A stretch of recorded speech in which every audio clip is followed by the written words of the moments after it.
ಪುತ್ತೂರು ಮಠಾಧೀಶರಾದ ಶ್ರೀ ಶಿವರಾತ್ರಿ ದೇಶಿಕೇಂದ್ರ ಸ್ವಾಮಿಗಳವರ ಚರಣಾರವಿಂದಗಳಲ್ಲಿ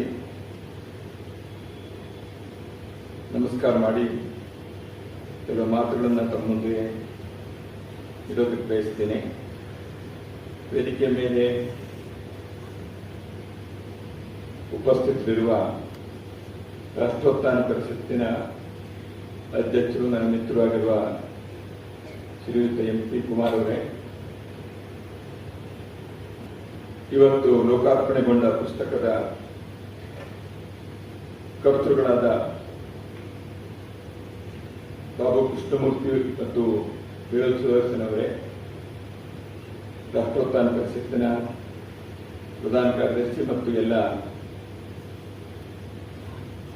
ಆಡಳಿತದ ವಿವಿಧ ಜವಾಬ್ದಾರಿ ನಿರ್ವಹಿಸುತ್ತಿರುವಂಥ ಒಂದು ಭಗಿನಿಯರೇ, ಈ ಸಮಾರಂಭಕ್ಕೆ ಬಂದಿರುವ ಸಮಾಜದ ಗಣ್ಯರೇ, ಹಿರಿಯರೇ, ಶ್ರದ್ಧೆಯ ತಾಯಂದಿರೇ, ಸೋದರಿಯರೇ, ಪುಸ್ತಕ ಕುರಿತು ಹೇಳಬೇಕು ಅಂತ ಹೇಳಿದ್ದಾರೆ.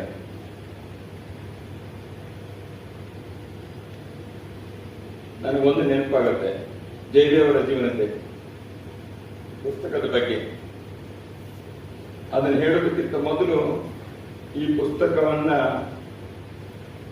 ಅವಿಶ್ರಾಂತ ಜಯಜೀವಿ ಮೈಚ ಜಯದೇವ್ ಬದುಕು ನೆನಪು, ಈ ಗ್ರಂಥವನ್ನ ಲೋಕಾರ್ಪಣೆ ಮಾಡೋದಕ್ಕೆ ಅಣಿಗೊಳಿಸಿದ ರಾಷ್ಟ್ರೋತ್ಥಾನ ಪರಿಷತ್ ಮತ್ತು ಲೇಖಕ ದ್ವಯರು ಮತ್ತು ಬಾಬು ಕೃಷ್ಣಮೂರ್ತಿಯವರು ಈ ಪುಸ್ತಕಕ್ಕಾಗಿ ಯಾರ್ಯಾರು ಕೆಲಸ ಮಾಡಿದ್ರು ಅಂತ ಹೇಳಿದಲ್ಲ ಅಂತ ಎಲ್ಲರಿಗೂ ಕೂಡ ಅಭಿನಂದನೆಗಳು, ಸಮಾಜದ ಪರವಾಗಿ ಧನ್ಯವಾದಗಳು. ಇಂಥದೊಂದು ಪುಸ್ತಕ ಒಬ್ಬ ವ್ಯಕ್ತಿಯ ಜೀವನ ಚರಿತ್ರೆ ಮಾತ್ರ ಅಲ್ಲ, ಇದು ಅಥವಾ ಸ್ತುತಿ ಪಾಠ ಅಲ್ಲ, ಅಭಿನಂದನಾ ಗ್ರಂಥ ಅಲ್ಲ. ಇದರಲ್ಲಿ ಬದುಕು ನೆನಪು ಅಂತ ಬರೆದಿದ್ದಾರೆ. ಅಷ್ಟೇ ಅಲ್ಲ, ಇದು ಇಲ್ಲಿ ಹೇಳದೇ ಇರುವಂತ ಇನ್ನೂ ಕೆಲವು ಶಬ್ದಗಳನ್ನ ಸೇರಿಸಬಹುದು. ಆದರ್ಶ, ಮಾರ್ಗದರ್ಶನ ಅನ್ನೋದು ಕೂಡ ನಿಜ. ಆದ್ರೆ ಒಂದು ಪುಸ್ತಕಕ್ಕೆ ಎಷ್ಟು ಉದ್ದ ಶೀರ್ಷಿಕೆಯನ್ನು ಕೊಡಬಹುದು, ಅದಕ್ಕಾಗಿ ಅದೆಲ್ಲವುದನ್ನು ಪುಸ್ತಕದ ಮೇಲೆ ಹೇಳಿದೇನೆ ಈ ಪುಸ್ತಕದ ಒಳಗಡೆ ಆರಂಭದ 22 ಪುಟಗಳು ಸೇರಿದಂತೆ 276 ಪುಟಗಳ ಈ ಪುಸ್ತಕ ಮೈಸೂರು ಚನ್ನಬಸಪ್ಪ ಜಯದೇವ್ ಮೈಚ ಜಯದೇವ್ ಅವರ ವ್ಯಕ್ತಿತ್ವದ ಆಯಾಮಗಳನ್ನ ಪದರಾಗಿ ಹೇಳುತ್ತೆ. ಇಷ್ಟು ಹೇಳಿದ ನಂತರ ಇದು ಮುಗುದಿಲ್ಲ ಅಂತ ಹೇಳಿ ಬಾಬು ಕೃಷ್ಣಮೂರ್ತಿ ಅವರಿಗೆ ಏನು ಅನ್ನಿಸ್ತಲ್ಲ, ಅದು ನಿಜ.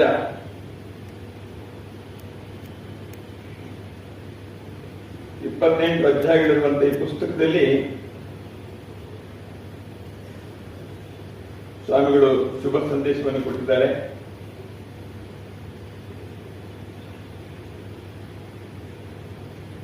ಪೂಜ್ಯ ಸ್ವಾಮಿಗಳಿಗೆ ಜಯದೇವರಲ್ಲಿ ಇದ್ದಂತಹ ವಿಶೇಷ ಸ್ನೇಹ, ಮಮತೆ ಮತ್ತು ಅವರ ಬಗ್ಗೆ ಇದ್ದಂತ ಒಂದು ಸದ್ಭಾವನೆ ಈ ಕುರಿತು ಈಗಾಗಲೇ ಉಲ್ಲೇಖ ಆಗಿದೆ.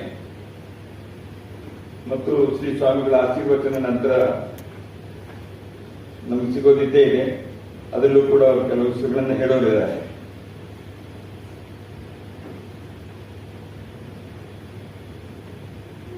ಪುಸ್ತಕದ ಬಗ್ಗೆ ಹೇಳೋದಕ್ಕೆ ಪ್ರಾರಂಭ ಮಾಡಿದಾಗ ನಾನು ಹೇಳಿದೆ, ಜಯದೇವ್ ಅವರ ಜೀವನದ ಒಂದು ಘಟನೆ ಇದೆ ಅಂತ. ಈ ಪುಸ್ತಕ ಕುರಿತು ಏನ್ ಹೇಳಬೇಕು, ನಾನೀಗ ಹೇಳಿದೆ ಎಷ್ಟು ಪುಟಗಳಿದೆ ಅಂತ.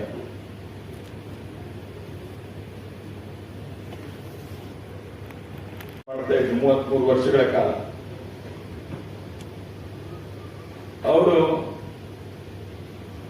ಈ ರೀತಿ ಪ್ರವಾಸ ಮಾಡ್ತಿದ್ದಾಗ ಅಲ್ಲಲ್ಲಿನ ಕಾರ್ಯದ ಬಗ್ಗೆ ವಿವರಗಳನ್ನು ಪಡೆಯುವಂತ ಚಿಕ್ಕ ಸಭೆಗಳು, ಸಂಘದ ಭಾಷೆಯಲ್ಲಿ ಬೈಠಕ್ ಅಂತ ಹೇಳ್ತಾರೆ.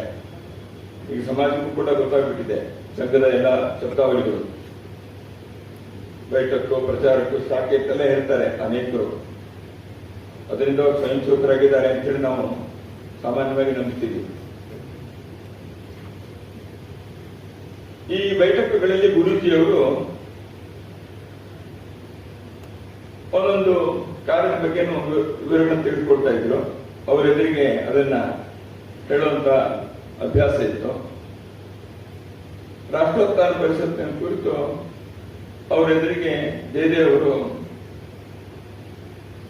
ವರದಿಗಳನ್ನು ಸಲ್ಲಿಸಿದ್ರು.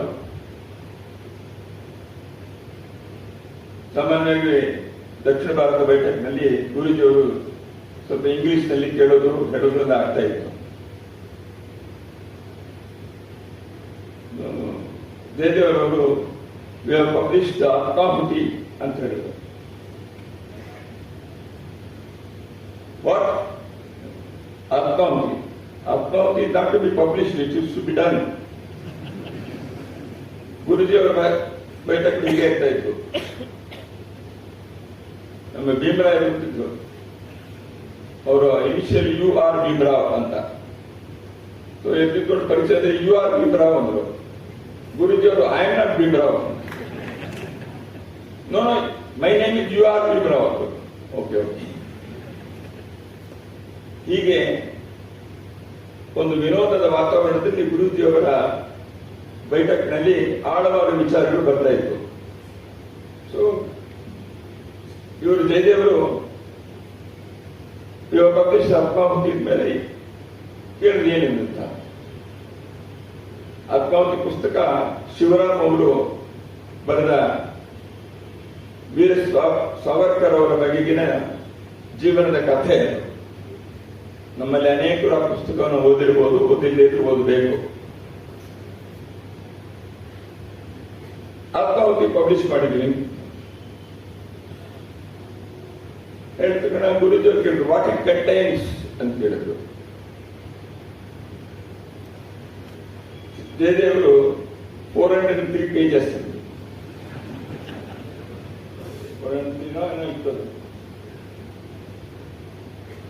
ಬೈಠಕ್ನಲ್ಲಿ ಜೋರಾಗಿ ಎಲ್ಲರೂ ನಗ್ತಾರೆ. ವಾಟ್ ಇಟ್ ಕಂಟೈನ್ಸ್ ಬಾಬಾ ಅಂತ ಕೇಳಿದ್ರು ಗುರೂಜಿಯವರು. It is life of Savarkar. ಅದೇ ಆಮೇಲೆ ಗುರೂಜಿಯವರು ಕೇಳಿದ್ರು, ವಾಟ್ ಈಸ್ ಯುವರ್ ರೆಸ್ಪಾನ್ಸಿಬಿಲಿಟಿ ಅಂತ. I am the CEO of Rashtrotthana. So you are publisher. So publisher the publisher knows how many pages the book contains, not necessarily what the pages contain. So ಹೀಗೆ ತಮಾಷೆಯಾಗಿತ್ತು. ಪುಸ್ತಕದ ಕುರಿತು ಪರಿಚಯ ಮಾಡಬೇಕು ಅಂದಾಗ ನನಗಿದು ನೆನಪಾಯಿತು. ನಾನು ಎಷ್ಟು ಅಧ್ಯಾಯ ಇದೆ, ಎಷ್ಟು ಪೇಜ್ ಇದೆ ಅಂತ ಹೇಳ್ಬಿಟ್ಟು ನನ್ನ ಕೆಲಸ ಮುಗಿಯಿತು. ಮತ್ತು ಅದು ಜಯದೇವರಿಗೆ ಮಾಡಿದ ಶ್ರದ್ಧಾಂಜಲಿ ಆಯಿತು. ಆದ್ರೆ ಇಷ್ಟು ಹೇಳಿದ್ರೆ ಮುಗಿಯಲ್ಲ. ಅದಕ್ಕೆ ಒಂದು ಸ್ವಲ್ಪ ಪುಸ್ತಕದ ಬಗ್ಗೆ ಹೇಳ್ತೀನಿ. ಅವಿಶ್ರಾಂತ ಜಯಜೀವಿ ಈ ಪುಸ್ತಕವನ್ನ ಇಬ್ಬರು ಲೇಖಕರು ಸೇರಿ ಬರೆದಿದ್ದಾರೆ. ಅಥವಾ ಒಬ್ಬರಾಗಿದ್ದ ಒಂದಿಷ್ಟು ಅವರು ಬರೆದರು, ನಂತರ ಅವರು ಬರೆದರು. ಇವರು ಇವತ್ತು ಲೇಖನದಲ್ಲಿ ಏನೋ ಪತ್ರಿಕೆಯಲ್ಲಿ ಬಂದಿದ್ದನ್ನು ನಾನು ಬೆಂಗಳೂರಿಗೆ ಬರ್ತಾ ಹೋದೆ. ಸುದರ್ಶನ್ ಅವರು ಬರೆದಿದ್ದಾರೆ. ಪ್ರಾರಂಭದಲ್ಲಿ ಬಾಬು ಅವರು ಬರೆದಿದ್ದು, ನಂತರ ತಾವು ಹೇಗೆ ಸೇರ್ಕೊಂಡ್ವಿ ಅಂತ. ಈ ಇಬ್ಬರು ಲೇಖಕರು ಬಾಬು ಕೃಷ್ಣಮೂರ್ತಿ ಅವರ ಬಗ್ಗೆ ಅಂತ ನನಗೆ ಗೊತ್ತೇ ಇದೆ. ಸಿದ್ಧಹಸ್ತ ಲೇಖಕರು. ಅವರೇನು ಎಷ್ಟು ಪುಸ್ತಕ ಬರೆದಿದ್ದಾರೆ, ಅವರ ಬರವಣಿಗೆ ಎಷ್ಟು, ಅವರ ಬರವಣಿಗೆಯ ವಿಶಾಲತೆ ಎಷ್ಟು, ಹರವು ಎಷ್ಟು ಅನ್ನೋದು ನಮ್ಗೆಲ್ಲರಿಗೂ ಗೊತ್ತೇ ಇದೆ. ಬೆಳಗು ಸುದರ್ಶನ್ ಅವರು ಒಬ್ಬ ಸಾಹಿತ್ಯದ ಪ್ರಾಣಿನೇ. ಅವರು ಬರೀತಾರೆ, ಲಿಖಿತ ತಲುಪಿಸ್ತಾರೆ ಮತ್ತು ಬರೀತಾರೆ. ಅವರು ಈ ಪುಸ್ತಕದ ವಿನ್ಯಾಸವನ್ನು ನಾನು ನೋಡಿದಾಗ ಇದರಲ್ಲಿ ಸುದರ್ಶನ್ ಅವರ ಕೈವಾಡ ಇದೆ ಅಂತೇಳಿ ಸ್ವಲ್ಪ ಗೊತ್ತಾಗುವಂತಾನೆ ಇದೆ. ಅವರು ಜಾಸ್ತಿ ಅದರಲ್ಲಿ ಲೇಔಟ್ ಮಾಡಿದ್ರೆ ದಿನೇಶ್ ಹೆಗಡೆ ಅವರು ಒಪ್ಪೋದಿಲ್ಲ. ಯಾಕೆಂತಂದ್ರೆ ದಿನೇಶ್ ಹೆಗಡೆ ಅವರು ಪುಸ್ತಕ ಎಷ್ಟು ಕಡಿಮೆ ಬೆಲೆಯಲ್ಲಿ ಕೊಡೋದಕ್ಕೆ ಸಾಧ್ಯವಾಗುತ್ತೆ ಅಂತ ನೋಡಬೇಕು ಅಂತ. ಪುಸ್ತಕದ ಒಳಗಡೆ ಇರುವ ಅಡಕ ಏನಿದೆ ಅದು ಅದರ ಸೌಂದರ್ಯ. ಪುಸ್ತಕಕ್ಕೆ ಉಳಿದ ಸೌಂದರ್ಯ ಕಣ್ಣಿಗೆ ಕಾಣುವಂಥದ್ದಿದ್ದೇ ಇರುತ್ತೆ, ವಿನ್ಯಾಸ ಕಲೆ ಇತ್ಯಾದಿ. ಆದ್ರೆ ವಿನ್ಯಾಸ ಕಲೆ ಎಲ್ಲವೂ ಇದ್ದು ಆ ಹೂರ್ಣದಲ್ಲಿ ಏನು ಇಲ್ಲದೆ ಇದ್ರೆ ಆ ಸಿಂಗಾರಕ್ಕೆ ಇಲ್ಲ. ಆದ್ರೆ ಈ ಪುಸ್ತಕದಲ್ಲಿ ಸಿಂಗಾರ ಸ್ವಲ್ಪ ಕಡಿಮೆನೆ, ಬಂಗಾರ ಜಾಸ್ತಿ ಇದೆ.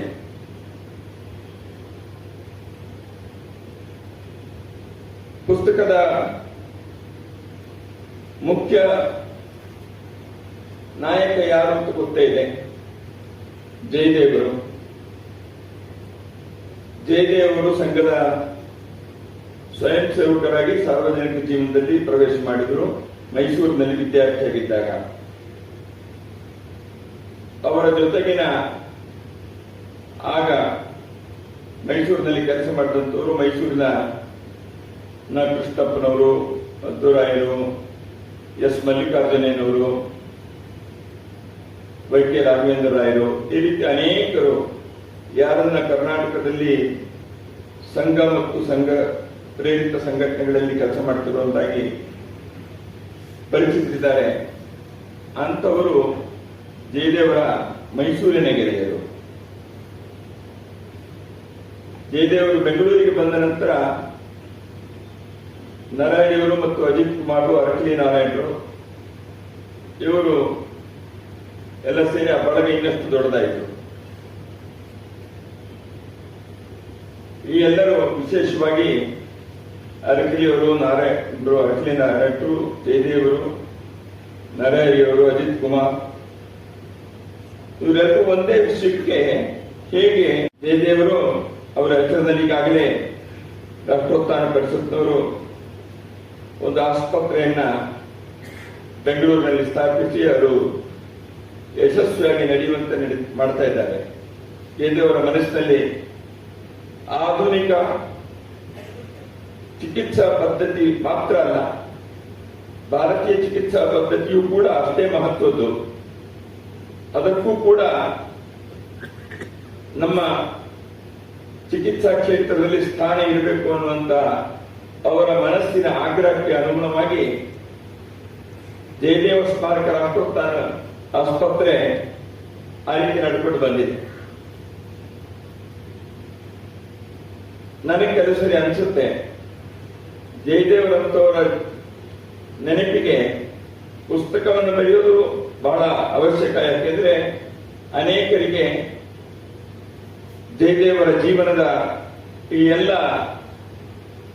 ಆಯಾಮಗಳು ಮತ್ತು ಅವರು ಮಾಡಿದ ಕಾರ್ಯದಿಂದ ಪ್ರೇರಣೆ ಸಿಗೋದು ಸ್ವಾಭಾವಿಕ. ಅದಕ್ಕಾಗಿ ಪುಸ್ತಕಗಳನ್ನ ತಯಾರು ಮಾಡಬೇಕು.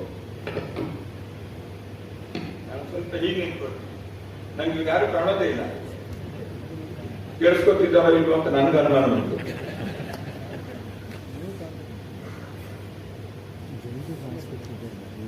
ಆದ್ರೆ ಒಬ್ಬ ಇನ್ಸ್ಟಿಟ್ಯೂಷನ್ ಬಿಲ್ಡರ್ ಆಗಿ ಸಂಸ್ಥೆಗಳನ್ನ ಕಟ್ಟುವಂತ ಸಂಸ್ಥೆ ಹೇಗಿರಬೇಕು, ಸಂಸ್ಥೆಯ ಆದರ್ಶಗಳು ಹೇಗಿರಬೇಕು, ಸಂಸ್ಥೆಯ ನಡವಳಿಕೆ ಹೇಗಿರಬೇಕು,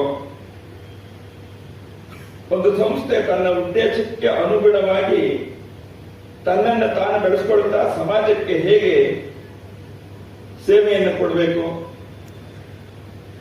ಇಂಥದನ್ನ ತಮ್ಮ ಜೀವನದಲ್ಲಿ ಒಂದು ಮಹೋನ್ನತ ಆದರ್ಶವಾಗಿ ಮಾಡಿ ತೋರಿಸಿದಂಥವರು ಜಯದೇವರು. ಬೆಂಗಳೂರಿನಲ್ಲಿ, ಕರ್ನಾಟಕದಲ್ಲಿ ಹಲವಾರು ಸಂಸ್ಥೆಗಳ ಕಟ್ಟಡಗಳ ಒಂದೊಂದು ಕಲ್ಲು ಕೂಡ ಅವರ ಹೆಸರು ಹೇಳುತ್ತೆ.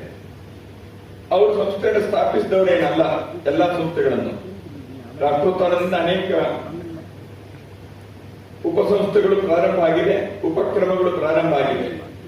ಅದರಲ್ಲಿ ಅವರ ಪಾತ್ರ ಇದ್ದೇ ಇದೆ. ಆದರೆ ಅನೇಕ ಸಂಸ್ಥೆಗಳು ಸಮಾಜದಲ್ಲಿ 100 ವರ್ಷ ಬಾಳಿದಂತ ಮೆಟ್ರಿಕ್ ಸೊಸೈಟಿ ಬೆಂಗಳೂರಿನ ಒಂದು ಪ್ರಾಚೀನ ಸಂಸ್ಥೆ, ಗೋಖಲೆ ಸಾರ್ವಜನಿಕ ಸಂಸ್ಥೆ ವಿಚಾರಕ್ಕೆ, ಅಬಲಾಶ್ರಮ, ಈ ರೀತಿ 10 ಸಂಸ್ಥೆಗಳಿಗೆ ಪ್ರೇರಕರಾಗಿ, ಮಾರ್ಗದರ್ಶಕರಾಗಿ ಈ ಸಂಸ್ಥೆಗಳು ಯಾವ ಉದ್ದೇಶಕ್ಕೆ ಆರಂಭವಾಗಿದ್ವೋ ಅದು ಪೂರ್ಣಗೊಳ್ಳುವಂತೆ ಅದಕ್ಕೆ ಬೇಕಾದಂತಹ ವ್ಯಕ್ತಿಗಳನ್ನ ತಯಾರು ಮಾಡುವುದು, ಸಮಸ್ಯೆಗಳು ಬಂದರೆ ಅದನ್ನು ಬಗೆಹರಿಸುವುದು. ಅದು ಯಾವುದರಲ್ಲೂ ಕೂಡ ತನ್ನ ವೈಯಕ್ತಿಕವಾದ ಅಥವಾ ನಾನು ಸಂಘದ ಸ್ವಯಂ ಸೇವಕ ಅದಕ್ಕಾಗಿ ಹೀಗಿರಬೇಕು ಹಾಕಿರಬೇಕು ಅಂತ ಮಾಡದೇನೆ ಸಂಸ್ಥೆಗಳು ಹೇಗೆ ನಡಿಬೇಕೋ ಆ ರೀತಿ ನಡೆಸ್ತಾನೆ. ಅದರಿಂದ ಅವರ ಹೆಸರಿನಲ್ಲಿ ಒಂದು ಆಸ್ಪತ್ರೆ ಅಂತ ಒಂದು ಸಂಸ್ಥೆಯನ್ನ, ಒಂದು ಇನ್ಸ್ಟಿಟ್ಯೂಷನ್ ಕಟ್ಟಿರೋದು ಅದು ವಿಶೇಷವಾದ ಸ್ಮಾರಕ ಅಂತ ನಾನು ಭಾವಿಸ್ತೀನಿ. ಜಯದೇವರು ಇನ್ಸ್ಟಿಟ್ಯೂಷನ್ ಬಿಲ್ಡರ್ ಅಂತ ನಾನು ಹೇಳಿದೆ. ಅವರು ರಾಷ್ಟ್ರೋತ್ಥಾನ ಪರಿಷತ್ತು ಪ್ರಾರಂಭ ಆಗಿದ್ದಾಗ ಸಂಘ ಅವರನ್ನ ಈಗ ಹೇಳಿರಲಿಲ್ಲ, ಇಂಡಿಯಾ ಗ್ಯಾರೇಜಿನಿಂದ ರಾಷ್ಟ್ರೋತ್ಥಾನದ ಗ್ಯಾರೇಜಿಗೆ ಕರ್ಕೊಂಡು ಬಂದರು. ಅಲ್ಲಿ ಅವರು ಆ ರೀತಿ ಸಂಸ್ಥೆಗಳನ್ನು ಕಟ್ಟಿ ಬೆಳೆಸಿದ ಅನುಭವ ಇದ್ದಿದ್ದವರು. ಒಂದು ಸಾಹಿತ್ಯದ ಪ್ರಕಾಶನದ ಕೇಂದ್ರ ಮತ್ತು ಹಲವು ಮುಖಗಳ ಸೇವಾ ಕಾರ್ಯವನ್ನ ಮಾಡುವಂತಹ ಸಂಸ್ಥೆಯಾಗಿ ರಾಷ್ಟ್ರೋತ್ಥಾನ ಪರಿಷತ್ತಿನ ಬಗ್ಗೆ ಅವತ್ತಿನ ಸಂಘದ ಹಿರಿಯರು ಒಂದು ಕನಸನ್ನ ಕಂಡರು. ಆ ಕನಸನ್ನ ಕೃತಿಗೆ ಇಳಿಸುವ ಜವಾಬ್ದಾರಿ ಜಯದೇವರ ಹೆಗಲಿಗೆ ಬಂತು. ಪ್ರತಿನಿತ್ಯ ಅವರು ಇದಕ್ಕಾಗಿ ದಶಕಗಳ ಕಾಲ ಕೆಲಸ ಮಾಡ್ತಾ ಅವರು ಬೆಳೆದ್ರು, ಸಂಸ್ಥೆಯನ್ನು ಬೆಳೆಸಿದ್ರು. ಸಂಸ್ಥೆಯ ಅಡಿಯಲ್ಲಿ 10 ಜನರನ್ನ, ಸಂಸ್ಥೆಗಳನ್ನ ಕಟ್ಟುವಂತ ಜನರನ್ನ ಅವರು ಬೆಳೆಸಿದ ರೂವಾರಿ. ದಿನೇಶ್ ಹೆಗಡೆಯವರು ಈ ಪುಸ್ತಕದಲ್ಲಿ ಅನೇಕ ಸಂಗತಿಗಳನ್ನ ಹೇಳಿದ್ದಾರೆ. ಈ ಪುಸ್ತಕದಲ್ಲಿ ಜಯದೇವರ ಜೀವನದ ಒಂದೊಂದು ಮುಖವನ್ನು ಹೇಳಿದಂಥವರು ಜಯದೇವರನ್ನ ಹತ್ತಿರದಿಂದ ಬಂದಂಥವರು, ನೋಡಿದವರು, ಅವರಿಂದ ಕಲಿತವರು, ಅವರನ್ನ ತಮ್ಮ ರೋಲ್ ಮಾಡೆಲ್ ಅಂತ ತಿಳಿದುಕೊಂಡಂಥವರು, ಅವರಿಂದಾಗಿ ಸಾರ್ವಜನಿಕ ಜೀವನದ ನಡೆನುಡಿಗಳು ಹೇಗಿರಬೇಕು ಅನ್ನೋದನ್ನ ಕಲಿತವರು. ಇಲ್ಲಿ ರಾಜಕೀಯ ಕ್ಷೇತ್ರದಲ್ಲಿ ಇರುವಂತಹ ಯಡಿಯೂರಪ್ಪನಂತವರು ಅಥವಾ ಅನೇಕರಿದ್ದಾರೆ. ಬೇರೆ ಬೇರೆ ಕ್ಷೇತ್ರಗಳಲ್ಲಿ ಕೆಲಸ ಮಾಡುವಂತಹ ಅನೇಕರು ಈ ಸಭಾಗಾರದಲ್ಲಿದ್ದಾರೆ.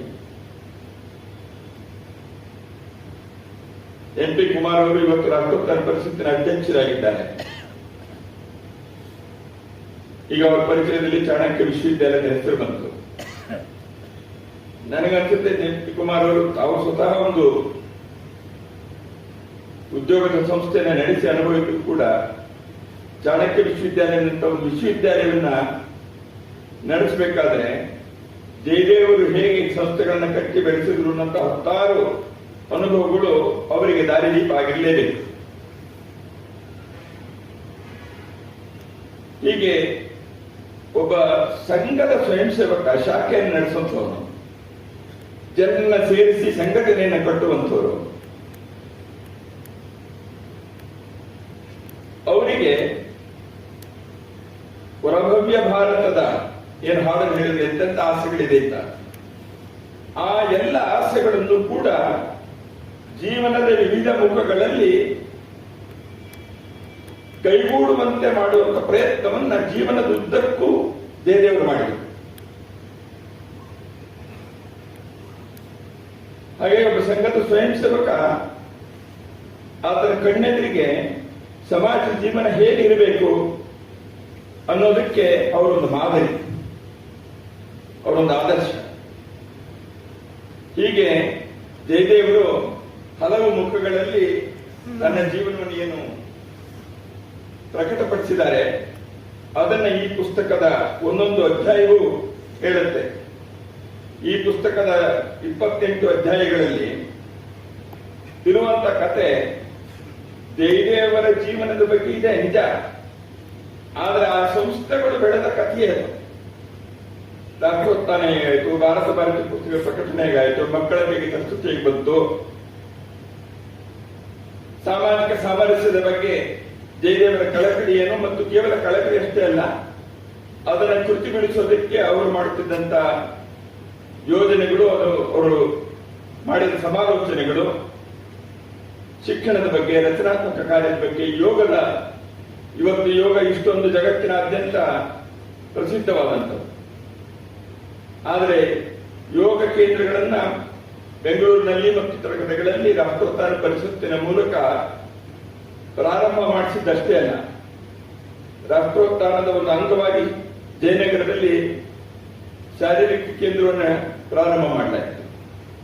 ರಾಷ್ಟ್ರೋತ್ಥಾನ ಪರಿಷತ್ತಿನಲ್ಲಿ ಕೆಲಸ ಮಾಡಿದ ಅನೇಕ ಯೋಗಾಚಾರ್ಯರು, ಯೋಗ ಶಿಕ್ಷಕರು ಸ್ವತಂತ್ರವಾಗಿ ಯೋಗದ ಕೇಂದ್ರಗಳನ್ನ ನಡೆಸಿದರು. ಅದನ್ನ ನಾನು ಹೇಳಿದ್ದು, ರಾಷ್ಟ್ರೋತ್ಥಾನದಲ್ಲಿ ಜಯದೇವರು ತಾವು ಸಂಸ್ಥೆಗಳನ್ನ ಕಟ್ಟಿ ಬೆಳೆಸಿದ್ದಷ್ಟೇ ಅಲ್ಲ, ಅಂತ ವ್ಯಕ್ತಿಗಳನ್ನ ಬೆಳೆಸಿದ್ರು ಯಾರು ತಮ್ಮ ಜೀವನದಲ್ಲಿ ಸಂಸ್ಥೆಗಳನ್ನ ಬೆಳೆಸುವಂತ ಸಾಮರ್ಥ್ಯವನ್ನ ಪಡೆದು ಅವರು ಗುರುವಿಗೆ ಗುರುದಕ್ಷಿಣೆಯನ್ನ ಈ ಮುಖವಾಗಿ ಕೊಟ್ಟಂತವ್ರು, ಈ ಮೂಲಕವಾಗಿ.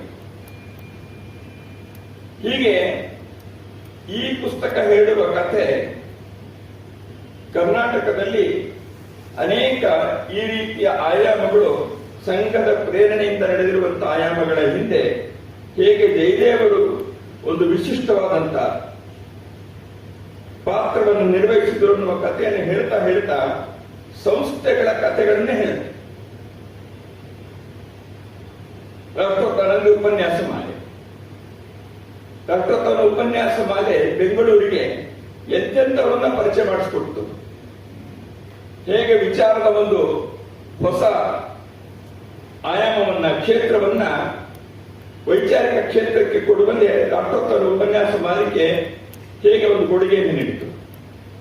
ಪುಸ್ತಕದ ಬಿಡುಗಡೆ ಅನ್ನುವಂಥದ್ದು ಯಾರೋ 4 ಜನ 10 ಜನ ಒಂದ್ ಕಡೆ ಮಾಡುವಂಥದ್ದು ಅಷ್ಟೇ ಅಲ್ಲ, ಸಾವಿರಾರು ಜನ ಪುಸ್ತಕದ ಬಿಡುಗಡೆಗೆ ಬರಬಹುದು ಅನ್ನೋದನ್ನ ರಾಷ್ಟ್ರೋತ್ಥಾನ ಪರಿಷತ್ತು ಮಾಡಿ ತೋರಿಸ್ತು. ಇದೇ ಭವನದಲ್ಲಿ ನನಗೆ ನೆನಪಿದೆ, ತಮ್ಮಲ್ಲಿ ಅನೇಕರಿಗೆ ಅದರಲ್ಲಿ ಭಾಗವಹಿಸಿದಂತವ್ರು ಇರಬಹುದು. ಆತ್ಮಹತ್ಯೆ ಪುಸ್ತಕದ ಬಿಡುಗಡೆ ಆಯಿತು, ಅಜಯ ಪುಸ್ತಕದ ಬಿಡುಗಡೆ ಆಯಿತು. ಬಾಬು ಕೃಷ್ಣಮೂರ್ತಿಯವರು ಅದರ ಲೇಖಕರು, ಚಂದ್ರಶೇಖರ್ ಆಜಾದ್ ಬಗ್ಗೆ. ಆತ್ಮಾಹುತಿ ಪುಸ್ತಕ ಶಿವರಾಮ್ ಅವರು ಬರೆದಿತ್ತು ಸಾವರ್ಕರ್ ಅವರ ಬಗ್ಗೆ. ಒಂದು ಪುಸ್ತಕದ ಬಿಡುಗಡೆಗೆ ಭಗತ್ ಸಿಂಗ್ ಅವರ ತಾಯಿ ಬಂದರು, ವಿದ್ಯಾವತಿ ದೇವಿ. ಸಾವರ್ಕರ್ ಅವರ ಪುಸ್ತಕಕ್ಕೆ ಭಗತ್ ಸಿಂಗ್ ಅವರ ತಮ್ಮ ಬಂದರು. ಅದೇ ಪುಸ್ತಕಕ್ಕೆ ಕ್ರಾಂತಿಕಾರಿಗಳು 4 ಜನ ಬಂದರು, ಅವ್ರ ಜೊತೆಗೆ ಕೆಲಸ ಮಾಡಿದಂಥವ್ರು. ಸಚಿನ್ ಕುಮಾರ್ ಬಕ್ಷಿ, ಸದಾಶಿವರಾವ್. ಹೀಗೆ ಪುಸ್ತಕದ ಪ್ರಕಾಶನ ಮಾಡಿ ಅದರ ಬಿಡುಗಡೆ ಅಷ್ಟೇ ಅಲ್ಲ, ಆ ಪುಸ್ತಕದ ಓದ್ತಿದ್ದಂಥವರಿಗೆ ಯಾವ ವ್ಯಕ್ತಿಯ ಜೀವನವನ್ನು ನಾವು ಅದನ್ನು ಓದ್ತಿದ್ದೀವೋ ಅಂತವರ ಜೀವನವನ್ನು ಕಂಡಂತಹ ದೇಶದ ಬೇರೆ ಕಡೆಗಳಲ್ಲಿರುವಂತವರನ್ನ ಬೆಂಗಳೂರಿಗೆ ಕರೆಸಿ ಅವರನ್ನು ಕೂಡ ಪರಿಚಯ ಮಾಡಿಸಿದಂತಹ ಒಂದು ವಿಶಿಷ್ಟವಾದಂತಹ ಪುಸ್ತಕ ಬಿಡುಗಡೆಯ ಕಾರ್ಯಕ್ರಮಗಳನ್ನ ರಾಷ್ಟ್ರೋತ್ಥಾನ ಆಯೋಜನೆ ಮಾಡಿತು. ಇಂಥದರಲ್ಲಿ ಜಯದೇವರು ಹೇಗೆ ತಮ್ಮ ವಿಶಿಷ್ಟವಾದ ಕೊಡುಗೆಯನ್ನು ಕೊಟ್ಟರು ಅನ್ನುವಂಥ ಕಥೆಯನ್ನ ಈ ಪುಸ್ತಕ ಹೇಳುತ್ತೆ. ಅದರಿಂದ ಈ ಪುಸ್ತಕದಲ್ಲಿ ನಾನು ಹೇಳಿದಾಗೆ ಕೇವಲ ಜಯದೇವರ ಒಂದು ಜೀವನ ಚರಿತ್ರೆ ಮಾತ್ರ ಅಲ್ಲ ಇದು. ಜಯದೇವರು ಅವರ ವ್ಯಕ್ತಿತ್ವವೇ ಒಂದು ಮ್ಯಾನ್ ಆಫ್ ಡೀಟೇಲ್ಸ್. ಅವರಿಗೆ ಯಾವುದೂ ಕೂಡ ಮೇಲ್ಮೇಲಿನ ವಿಷಯಗಳನ್ನು ಹೇಳಿದ್ರೆ ಅವರು ಅದರಿಂದ ಸಂತುಷ್ಟರಾಗ್ತಿರ್ಲಿಲ್ಲ. ಅವರಿಗೆ ವಿಷಯದ ಆಳ ಮತ್ತು ಹರವು ಎರಡೂ ಸದಾಕಾಲ ಬೇಕು. ಈಗ ಹೇಳಿದ್ರಲ್ಲ ಹಾಗೆ ಗಂಟೆಗಳ ಗಟ್ಟಲೆ ಕುಳಿತು ಕೇಳುವ ಸಂಯಮ, ತಾಳ್ಮೆ ಅವರಿಗಿತ್ತು. ಜಯದೇವರು ಒಂದು ಪ್ರಶ್ನೆಯನ್ನು ನಡುವೆ ಮಾಡದೆ ಎದುರಿಗೆ ಹೇಳ್ತಿರುವಂತವನ್ನ ಪೂರ್ತಿ ಕೇಳಿಸ್ಕೊಳ್ತಿದ್ರು. ಅನೇಕರು ನಾವು ಹೇಳಕ್ ಹೋದಂತವ್ರಿ ನಮ್ಗೊಂದು ಸ್ವಲ್ಪ ಇನ್ನೊಂದು ಸಮಸ್ಯೆ ಎದುರಾಗ್ತಾ ಇತ್ತು. ಜಯದೇವರು ಇಷ್ಟೆಲ್ಲ ಕೇಳಿದ್ಮೇಲೆ ಏನೇನ್ ಮಾಡ್ಬೇಕು ಅಂತ ಕೇಳ್ತಿದ್ರು, ನಿನ್ ಸಲಹೆ ಏನು ಅಂತ. ಅದನ್ನ ಹೇಳಿದ್ಮೇಲೆ ಸರಿ ಇದನ್ನೆಲ್ಲವನ್ನು ಬರ್ಕೊಂಡು ಕೊಡುವುದು ಹೇಳ್ತಿದ್ರು. 1-2 ಸರಿ ಆದ್ಮೇಲೆ ನಾನು ಅದಕ್ಕೆ ಏನ್ ಹೇಳ್ಬೇಕು ಮತ್ತೆ ಏನ್ ಹೇಳ್ಬೇಕು ನನ್ನ ಜೇಬಿನಲ್ಲಿ ಇಟ್ಕೊಂಡು ಹೋಗ್ತಿದ್ದೆ. ಎಲ್ಲ ಬಂದ್ಮೇಲೆ ನಾನೇ ಅವ್ರು ಕೇಳಕ್ಕಿಂತ ಮೊದಲು ಇದು ಅಂತ ಹೇಳಿ ಕೊಟ್ಬಿಡ್ತಿದ್ದೆ. ಜಯದೇವರು ಕೇಳಿಸ್ಕೊಳ್ತಿದ್ರು, ಬರೆದಿದ್ದನ್ನ ಇಟ್ಕೊಳ್ತಿದ್ರು, ಅದರ ಫಾಲೋ ಅಪ್ ಮಾಡ್ತಿದ್ರು. ಎಲ್ಲೋ 3 ತಿಂಗಳು 4 ತಿಂಗಳು 6 ತಿಂಗಳ ನಂತರ ಸ್ವಲ್ಪ ಬರಪ್ಪ ಇದೆ, ಅವತ್ತು ನೀನು ಹೇಳಿದ್ದಿಲ್ಲ ಆ ಚೀಟಿ ಎದುರಿಗೆ ಇಟ್ಕೊಳ್ಳೋದು, ಇದು ಹೀಗಿದೆ ಹೀಗಿದೆ ಅಂತ ಹೇಳೋದು. ಇದೆಲ್ಲವನ್ನು ಅವರು ಮಾಡಿದ್ರು ಅಷ್ಟೇ ಅಲ್ಲ, ನಮಗೆ ಕಲಿಸಿದ್ರು. ಒಂದು ವಿಷಯವನ್ನ ಒಬ್ಬ ಹೇಳಿದಾಗ ಅದರ ಗಂಭೀರತೆಯನ್ನು ನೀವು ತೆಗೆದುಕೊಂಡ್ಮೇಲೆ ಆ ಗಂಭೀರತೆಯಿಂದ ಅದನ್ನ ಫಾಲೋ ಅಪ್ ಮಾಡೋದಕ್ಕೆ ಬೇಕಾದಂತಹ ಗುಣ, ಅದರ ಬಗ್ಗೆ ನನಗೆ ವಿಷಯದಲ್ಲಿ ಆಸಕ್ತಿ ಇದೆ ಅಥವಾ ಈ ವಿಷಯ ಸಮಾಜ ದೃಷ್ಟಿಯಿಂದ ಮಹತ್ವದ್ದು ಅಂತಿದ್ದಾಗ ಅವರು ಅದನ್ನು ಎಲ್ಲಿಗೂ ಆ 1 ಗಂಟೆ ಹೇಳಿದ ನಂತರ ಮುಗಿತು ಅಂತ ಮಾಡಲಿಲ್ಲ. ಹೀಗೆ ವಿವರವಾಗಿ ತಿಳಿದುಕೊಳ್ಳುವಂತಹ ಅವರ ಸ್ವಭಾವ. ಪುಸ್ತಕದ ಬಗ್ಗೆ ನಾನು ಈಗಾಗಲೇ ಹೇಳಿದೆ, ಇದರಲ್ಲಿ ಅನೇಕ ಇಲ್ಲಿವರೆಗೆ ಗೊತ್ತಿಲ್ಲದೆ ಇರುವಂತಹ ಕೆಲವು ಮೈಸೂರಿನ ಘಟನೆಗಳು ಇದರಲ್ಲಿದೆ. ಯುವರಾಜ ಕಾಲೇಜಿನಲ್ಲಿ ಲೋಕಮಾನ್ಯ ತಿಲಕರ ಭಾವಚಿತ್ರದ ಅನಾವರಣದ ಕಥೆ, ಹೀಗೆ ಅನೇಕ ಸಂಗತಿಗಳು ಇದರಲ್ಲಿದೆ. ಭಾರತದ ವಿಭಜನೆ ಆದಾಗ ಮೈಸೂರಿನಲ್ಲಿ ನಡೆದ ಘಟನೆಗಳು, ಸತ್ಯಾಗ್ರಹ ನಡೆದಿದ್ದ ನಂತರ, ಹೀಗೆ ಅನೇಕ ವಿಷಯಗಳು ಇದರಲ್ಲಿ. ಸಾಮಾನ್ಯವಾಗಿ ಬೆಂಗಳೂರಿಗೆ ಅವರು ಬಂದ ನಂತರದ ಅವರ ಜೀವನ ಗೊತ್ತಿರೋವರೆಗೂ ಕೂಡ ಅನೇಕ ಸಂಗತಿಗಳು ಇದರಲ್ಲಿ ದಾಖಲಾಗಿವೆ. ಜಯದೇವರು ಒಂದು ಸಂಗತಿ ಹೇಳಿದ್ದು ಇದರಲ್ಲಿ ಬಂದಿದೆ. ಸಂಸ್ಥೆ ಅನ್ನೋದು ಕಲ್ಲಿನ ಅಥವಾ ಇಟ್ಟಿಗೆ ಸಿಮೆಂಟ್ಗಳ ಒಂದು ಕಟ್ಟಡ. ಒಂದು ಅದರಲ್ಲಿ ಮನುಷ್ಯನಿಗೆ ನಾನು ಶಾಶ್ವತವಾಗಿರಬೇಕು, ನನ್ನ ಹೆಸರು ಉಳಿಬೇಕು ಅಂತ ಎಲ್ಲೋ ಒಂದು ಆಸೆ ಇರುತ್ತೆ. ಆದ್ರಿಂದ ನಮ್ಮ ಹೆಸರು, ನಮ್ಮ ಚಿತ್ರ, ನಮ್ಮ ಹೊಗಳಿಕೆ ಆದಾಗ ಒಂದು ಸ್ವಲ್ಪ ಎಲ್ಲೋ ಮನಸ್ಸು ಒಂದು ಸ್ವಲ್ಪ ಅದಕ್ಕೆ ಒಲವನ್ನು ತೋರಿಸುತ್ತೆ. ಸನ್ಯಾಸಿಗಳಾಗಿ ನಮ್ಮವರಿಗೆ ಇಲ್ಲದೆ ಇರ್ಬೋದು, ನಮ್ಗಂತವರಿಗೆ. ಮನುಷ್ಯನಿಗೆ ಶಾಶ್ವತವಾಗುವಂತ ಒಂದು ಆಸೆ. ಶೇಕ್ಸ್ಪಿಯರ್ ಹೇಳ್ತಾನೆ, ಈ ಶಾಶ್ವತನಾಗಿರೋದಕ್ಕೆ ಏನ್ ಮಾಡಬೇಕು? 2 ದಾರಿ ಇದೆ, progeny and poetry. Perpetuating life is possible to progeny or poetry. ನಿಮ್ಮ ಜೀವನವನ್ನು ಶಾಶ್ವತವಾಗಿ ಮಾಡ್ಕೊಳ್ಳೋದಕ್ಕೆ ಮಕ್ಕಳು ಸಂತಾನ ಇದ್ದಾಗ ಅವರು ಮುಂದಿನ ಪೀಳಿಗೆ ಇವರ ಹೆಸರು ಹೇಳುತ್ತೆ, ಆ ಪೀಳಿಗೆಯವರ ಮೂಲಕ ಇವರು ಬದುಕಿರ್ತಾರೆ. ಇಂಥವರ ಮನ್ಕಂದವರು, ಇಂಥವರು ಹಿರಿಯರು ಅಂತೇಳಿ ಸಮಾಜ ಗುರುತಿಸೋದ್ರಿಂದ ಇಂಥವರು ಅವರ ಮೂಲಕ ಇವರು ಬದುಕ್ತಾರೆ ಅಂತ. ಇಲ್ಲದೆ ಇದ್ರೆ ಕಾವ್ಯದಲ್ಲಿ ಹೆಸರು ನೋಂದಾಯಿಸುವುದು. ಒಬ್ಬ ಕರ್ಣನೋ, ಒಬ್ಬ ಲಕ್ಷ್ಮಣನೋ, ಹನುಮಂತನೋ, ಒಬ್ಬ ವಾಲಿಯೋ, ಸುಗ್ರೀವನೋ ಇವತ್ತು ಯಾಕೆ ನೆನಪಿದ್ದಾರೆ? ಕಾವ್ಯದಲ್ಲಿ ಅವರ ಹೆಸರಿದೆ. ಹೀಗೆ ಕಾವ್ಯದಲ್ಲಿ, ಸಾಹಿತ್ಯದಲ್ಲಿ ಒಮ್ಮೆ ಹೆಸರು ಬಂದ್ರೆ ಅವರು ಸ್ಥಾಯಿಯಾಗಿರ್ತಾರೆ. ಸಂಸ್ಕಾರ ಕಾದಂಬರಿಯ ಬಾಳಾಚಾರ್ಯರೋ ಅಥವಾ ನಾನದತ್ತನೋ ಸದಾ ಕಾಲ ಇರ್ತಾರೆ. ಯಾಕೆಂದ್ರೆ ಅದೊಂದು ವ್ಯಕ್ತಿತ್ವ. ಅದು ಹೆಸರು ಅವರಿಗಿರ್ಬೋದು, ಆದ್ರೆ ಆ ವ್ಯಕ್ತಿತ್ವ, ಆ ಗುಣ, ಆ ಸ್ವಭಾವ ಇರುತ್ತೆ ಸಮಾಜದಲ್ಲಿ. ಆದ್ರಿಂದ ಆ ವ್ಯಕ್ತಿತ್ವಕ್ಕೆ ಜೋಡಿಸ್ಕೊಳ್ಳುತ್ತದೆ. ಅದರಿಂದ ಶಾಶ್ವತರಾಗ್ತಾರೆ. ಸಾಹಿತ್ಯದಲ್ಲಿ ಭಾರತದ ಸಂಸ್ಕೃತಿ ಅದಕ್ಕಿಂತ ಒಂದು ಮಟ್ಟ ಮುಂದೆ ಹೋಗುತ್ತೆ. ಅದೇ ರೀತಿ ಇದರಿಂದ ಮಾತ್ರ ಮನುಷ್ಯ ಶಾಶ್ವತನಾಗೋದಿಲ್ಲ. ನ ಪ್ರಜಯ ನ ಧನೇನ ನ ಕರ್ಮೇಣ ತ್ಯಾಗೇನೈಕೆ ಅಮೃತತ್ವ ಮಾನುಷು. ಪ್ರಜೋತ್ಪತ್ತಿಯಿಂದ ನಿಮ್ಮ ವಂಶ ಬೆಳೆಸೋದ್ರಿಂದ ದೊಡ್ಡವರಾಗ್ತೀವಿ ಅಂತಿಲ್ಲ. ಯಾಕೆಂದ್ರೆ ವಂಶದಲ್ಲಿ ಮುಂದಿನವ್ರು ಹೇಗಿರ್ತಾರೋ ಗೊತ್ತಿಲ್ಲ, ಗ್ಯಾರಂಟಿಯನ್ನ ಹೇಳಕ್ಕಾಗಲ್ಲ. ಅವ್ರ ಹೆಸರು ತರ್ತಾರೋ, ಹೆಸರಿಗೆ ಗಾಡಿ ಹೆಚ್ಚುತ್ತಾರೋ ನಮ್ಗೇನು ಗೊತ್ತಿಲ್ಲ. ಮುಂದಿನ ಪೀಳಿಗೆ ನಮ್ದು. ಅಥವಾ ಧನದಿಂದ ಅಥವಾ ನಾನೇನೋ ಗಳಿಸಿದ್ದೀನಿ ಅಂತಲ್ಲ. ಯಾವುದರಿಂದ ಮನುಷ್ಯ ಶಾಶ್ವತನಾಗ್ತಾನೆ? ಮನುಷ್ಯ ತ್ಯಾಗದಿಂದ ಆಗ್ತಾನೆ. ತ್ಯಾಗ ಏನೈಕೆ ಅಮೃತತ್ವ ಮನುಷ್ಯರು. ಶ್ರವಣಬೆಳಗೊಳದಲ್ಲಿ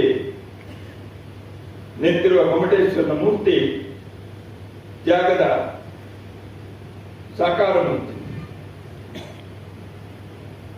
ಹೀಗೆ ಜೀವನದಲ್ಲಿ ತ್ಯಾಗ ಮಾಡಿದಂಥವರು ಸ್ವಾತಂತ್ರ್ಯ ಹೋರಾಟದಲ್ಲೋ ಸಂಸ್ಕೃತಿಯ ಉಳಿವಿಗಾಗಿಯೋ ಯಾರು ಈ ದೇಶದಲ್ಲಿ ಧರ್ಮಕ್ಕಾಗಿಯೋ ತ್ಯಾಗ ಮಾಡಿದಾರೋ ಅಂಥವ್ರು ಉಳಿತಾರೆ, ಅಂಥವ್ರ ಹೆಸರು ಉಳಿಯುತ್ತೆ ಅಂತೇಳಿ ನಮ್ಮ ಸಂಸ್ಕೃತಿ ಹೇಳುತ್ತೆ. ಜಯದೇವರು ಈ ಎರಡರಲ್ಲೂ ಮತ್ತು ಇನ್ನೊಂದರಲ್ಲೂ ಅವರ ಜೀವನದಲ್ಲಿ ಯಾವುದೇ ಸುಖವನ್ನು ಬಯಸದೇನೆ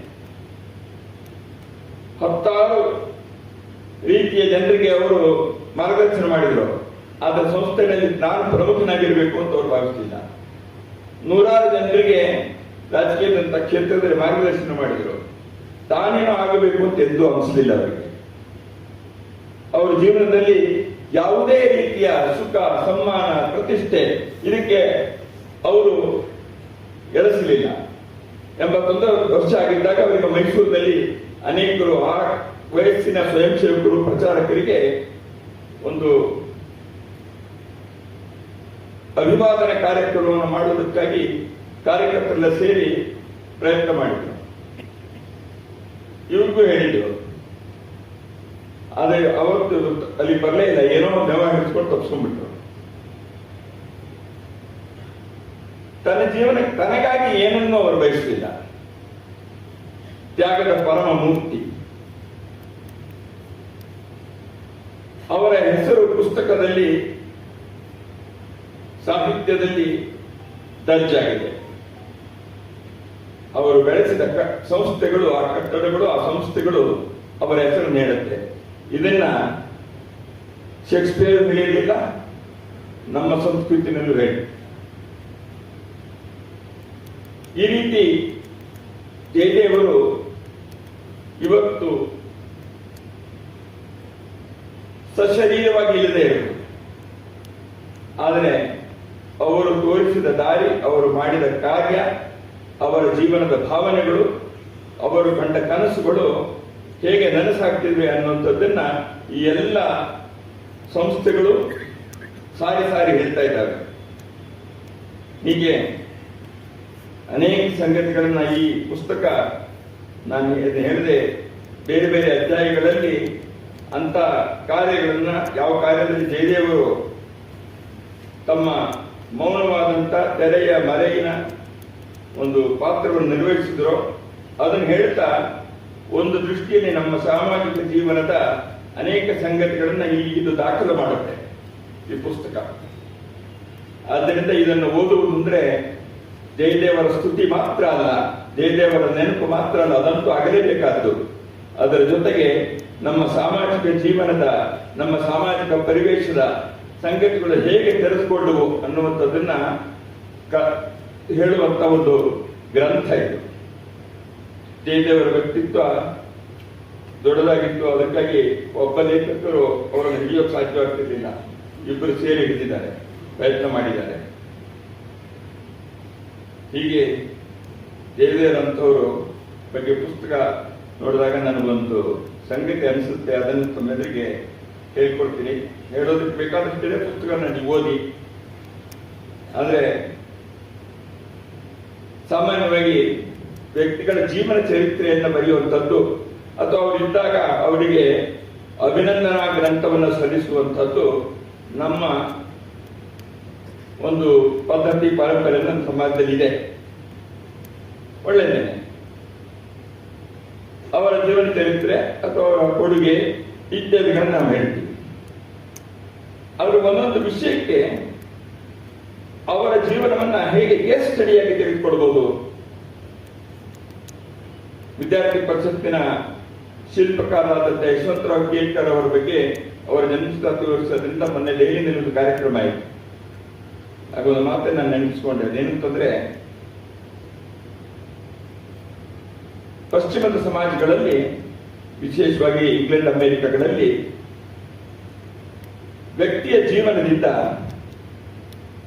ಅನೇಕ ಸಂಗತಿಗಳನ್ನು ತೆಗೆದುಕೊಂಡು ಹೇಗೆ ಅದನ್ನ ಮುಂದಿನ ಪೀಳಿಗೆಗೆ ಯಾವ್ಯಾವ ಸಂಗತಿಗಳನ್ನು ತೆಗೆದುಕೋಬಹುದು ಅಂತ ಡೊನಾಲ್ಡ್ ಫಿಲಿಪ್ ಅನ್ನುವಂಥ ಒಬ್ಬ ಲೇಖಕ